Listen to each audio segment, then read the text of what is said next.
Vous avez bien reconnu. De par le titre de la vidéo déjà, le son, mais aussi ces belles images, des œufs, des cloches, du chocolat, des lapins, c'est Pâques. Les célébrations vont commencer, mais attention, tout cela est bien couvert par le sceau de l'Église. Pâques, c'est la résurrection du Christ. Les cloches partent de Rome nous annoncer cette bonne nouvelle et sèment un peu partout des œufs pour les enfants. Un peu bizarre quand même, hein, non, si on y réfléchit bien. Mais bon, c'est Pâques, c'est comme ça. Pourtant, ces fêtes ont toujours existé, et bien avant l'émergence du christianisme. Nous allons essayer de décrypter et décoder ces origines. Tout d'abord, la date. Comment ce jour de dimanche de Pâques est-il fixé? Réponse, le premier dimanche après la pleine lune qui suit l'équinoxe de printemps. Bon, ok, rien à voir avec la religion, on est d'accord, hein? Établi par le concile de Nicée en 325, dirigé par le premier empereur chrétien, l'empereur Constantin. Figé par la religion chrétienne donc. Bizarre. Et pourquoi le lundi qui suit est férié aussi? Étrange. On a dit le premier dimanche après la pleine lune qui suit l'équinoxe de printemps. Dimanche, c'est le jour du Seigneur, mais aussi dimanche, c'est le jour du soleil. Comme en anglais, Sunday, Sunday, jour du soleil, ou en allemand, Sonntag, Sonntag, jour du soleil aussi. Au plus proche de la pleine lune, donc, et avec le printemps, c'est la Terre et le Soleil. On a donc une conjonction des trois entités ici, Terre, Lune et Soleil. Encore une fois, rien à voir avec la religion. La pleine lune, c'est bien le mariage de la Lune et du Soleil, et la Terre est en quelque sorte l'autel de ce mariage. Et pour la première, qui suit l'équinoxe, ils vont donner naissance à une nouvelle période, le printemps. C'est le réveil de la nature. Et le lundi férié, eh bien c'est le jour de la lune. Lune dit lundi, comme en anglais aussi, Monday, Monday, et aussi en allemand, Montag, Montag. Donc on fête donc la lune après le soleil. On les fête les deux du coup, puisque le lundi est férié. Et oui, c'est donc pas seulement le dimanche, mais bien le couple soleil-lune qui est fêté. Indissociable donc. Ne pas séparer le soleil de la lune. Un symbole? Un code? En tout cas, l'Église l'a balayé du revers pour y poser son empreinte biblique. C'est le deuxième aspect, plus religieux et plus récent donc. Pour les chrétiens, Pâques, c'est la résurrection du Christ et sa victoire contre la mort. Pour les Hébreux, Pâques, c'est la célébration du passage de la mer Rouge lors de la libération de l'Égypte. Pâques, d'ailleurs, le mot vient du latin passage. Mais c'est bien le passage d'un côté de Jésus, de la mort à la renaissance, et le passage de la mer morte par les Hébreux. Bon, ok, mais le lapin, les œufs, les cloches, Rome, le chocolat, et j'en passe. Qu'est-ce qu'ils viennent faire là? Cela n'a aucun sens. Comme pour la Chandeleur, comme pour l'Épiphanie, pour ceux qui ont regardé mes vidéos, je vais vous éclairer par une lanterne ésotérique, et encore une fois, orientée science d'Hermès ou alchimie. Nous allons commencer par la cloche. C'est peut-être le symbole le plus important que l'on voit partout durant la période pascale. Alors la cloche, c'est quoi? En gros, bon, bien sûr, hein, C'est une partie en fonte grise que l'on appelle la robe, et une tige cylindrique surmontée d'une boule que l'on appelle le battant, en matériau plus dur, moins gris et plus lumineux, qui vient cogner la cloche et la faire résonner. Alors voilà, tout est dit, ou presque. La cloche, cette masse grise, terne, froide, en fonte, c'est la lune, bien sûr. Et le battant, ou plutôt la boule, plus lumineuse, qui vient taper la cloche, sa forme, son éclat, c'est le soleil, bien sûr. Le soleil qui rencontre la lune et qui rentre en résonance, c'est la pleine lune. C'est logique et ça colle parfaitement avec ce que l'on a déjà dit. Le mariage de la lune et du soleil, comme on l'a décrit précédemment.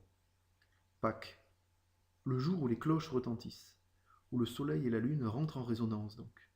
Eh bien c'est le premier dimanche qui suit la première pleine lune d'après l'équinoxe de printemps. La cloche en est le plus haut symbole. Les églises sonnent leurs cloches pour rappeler la résurrection de Jésus. Et en vérité, la cloche rentre en résonance pour marquer cette période. Pas de religion là-dedans.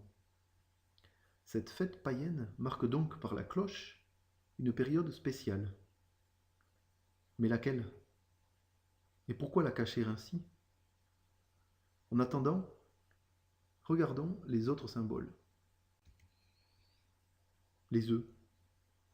Alors là, rien de plus fort en symbole. Regardez toutes mes vidéos, j'en parle dans toutes quasiment. C'est bien sûr l'éclosion d'une vie nouvelle ou d'une ère nouvelle, la naissance de l'enfant roi, etc. Dans la langue des oiseaux, œuf, le neuf, tout neuf. Encore une fois, allez voir cette vidéo, la langue des oiseaux, elle est très riche en enseignements. Il n'y a pas de hasard, et encore moins de coïncidence. Pour nous, pour Pâques, ici, l'œuf, eh bien, pour les petits, comme l'Église nous le dit aussi, ce sont les cloches qui les ont semés partout, dans le jardin, partout. Après ce que l'on a dit sur la cloche, eh bien, c'est clair. L'enfant du mariage de la lune et du soleil, c'est bien ça, l'œuf.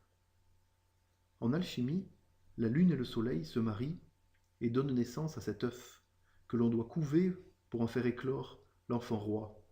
C'est la pierre philosophale. Symbolisme pour les alchimistes? Oui et non. Dans la pratique, le soufre, représenté par le soleil, et le mercure, représenté par la lune, purifié, engendre cet œuf, le rebis, le rémor ou la rémora. Cette androgyne, c'est ce qui nous donnera la pierre tant convoitée et tant recherchée. On est dans le troisième œuvre de l'art alchimique. C'est la grande coction qui doit cuire l'œuf sous un feu de roue. Le phénix renaît de ses cendres, Jésus ressuscite et revient sur terre nous apporter gloire et or. Autre symbole, le lapin. Rien de plus clair aussi, c'est évident, c'est le meilleur symbole de la fertilité. Fertilité pour la lune et le soleil, pour engendrer l'enfant roi. La lune, la cloche, c'est la femme, la robe.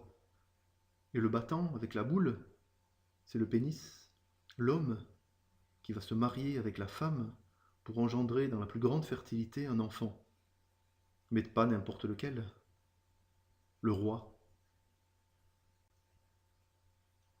Alors la pleine lune, c'est la période préférée des alchimistes pour récolter la rosée, une de leurs matières premières. Et celle qui suit l'équinoxe du printemps est réputée la plus prolifique de l'année, la plus fertile donc. Les cloches n'indiquent pas seulement que l'enfant roi doit naître du soufre et du mercure, mais explicitent aussi la période idéale de la récolte du lait virginal, la rosée divine. Tiens, la rosée divine de Pâques et sa récolte, ça leur ressemble fortement au rite du baptême, l'eau bénite ou divine. Et c'est le jour de Pâques que les plus grands baptêmes sont réalisés. Un parallèle étrange. Le baptême, d'un côté, la récolte de la rosée. La religion, là aussi, nous aurait caché des choses? Peut-être. Et le chocolat? Qu'est-ce que cela vient faire ici? Plusieurs choses. Premièrement, ce sont les commerçants qui en ont profité pour ajouter leur matière aux œufs, les rendre plus gourmands, et pour attirer un peu plus les enfants, pour en ramasser encore plus. La deuxième, eh bien, c'est la couleur, noire, comme les ténèbres, la mort, d'où renaît Jésus. En alchimie, le noir, la couleur, c'est aussi le corbeau noir, le caput mortuum, qui marque la fin du premier œuvre.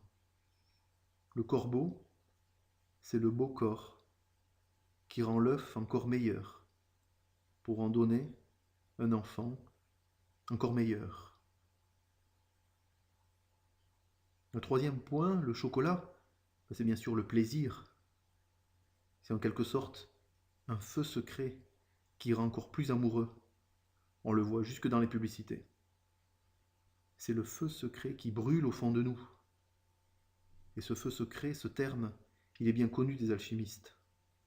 C'est le sel, ou plutôt les deux sels, extrait d'une matière spéciale, je vous le donne en mille, la rosée. On y revient, comme par hasard. Et Rome, ça vient faire quoi là-dedans, Rome? Les cloches partent de Rome et s'envolent dans le monde entier pour offrir les œufs. Bon, ça c'est la tradition, c'est ce qu'on nous dit. Déjà, il faut bien qu'elles partent d'un endroit. Alors l'église, le siège canonique, c'est Rome bien sûr. Mais Rome, c'est aussi étrangement un centre tellurique et énergétique important. Et pas simplement parce qu'il y a des grands lieux de culte. Des champs électromagnétiques issus des profondeurs de la Terre se rejoignent et partent de cet endroit. Et des chemins multiples, plus matériels, plus terreux, s'y rejoignent depuis la préhistoire. Si Rome a été fondée à cet endroit, ce n'est pas un hasard, bien sûr. Politiquement, elle a été longtemps le plus haut lieu de l'humanité. Mais peut-être aussi grâce à cette énergie extraordinaire du fin fond de la Terre, extraordinaire au sens hors de l'ordinaire, qui régit ce lieu, bien avant les religions récentes. Et nous le savons bien, tous les chemins mènent à Rome. Encore une fois, vous le voyez bien, Rome, non pas pour la religion, mais pour son centre énergétique gigantesque, nécessaire pour marier le soleil à la lune et enfanter leur petit roi. Pas n'importe comment, ni n'importe où donc. Rome, c'est aussi à l'envers, mort. Rome, mort. Passage de la vie à la mort, la résurrection. Le passage, tout est symbole, mais bien réel là aussi. Le phénix qui renaît de sa mort. Et tous les chemins mènent à la mort, bien sûr.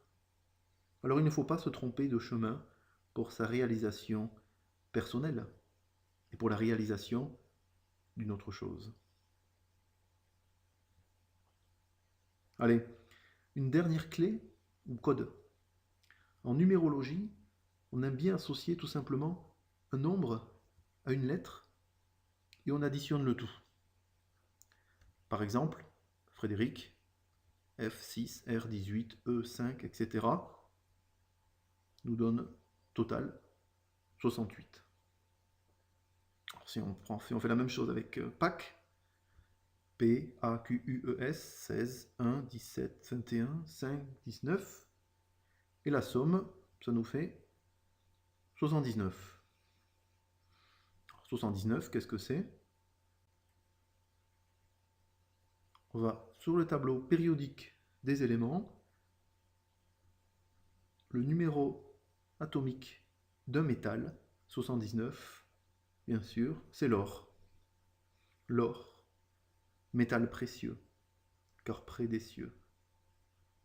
Hasard? Coïncidence? Rien de tout cela, bien sûr.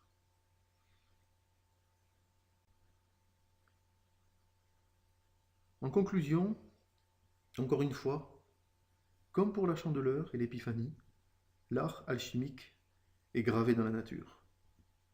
Son mode d'emploi est bien codé, en secret, et célébré jadis par toutes les civilisations, par des rites qui sont restés, mais accaparés malheureusement par la religion qui les a détournés de son objectif.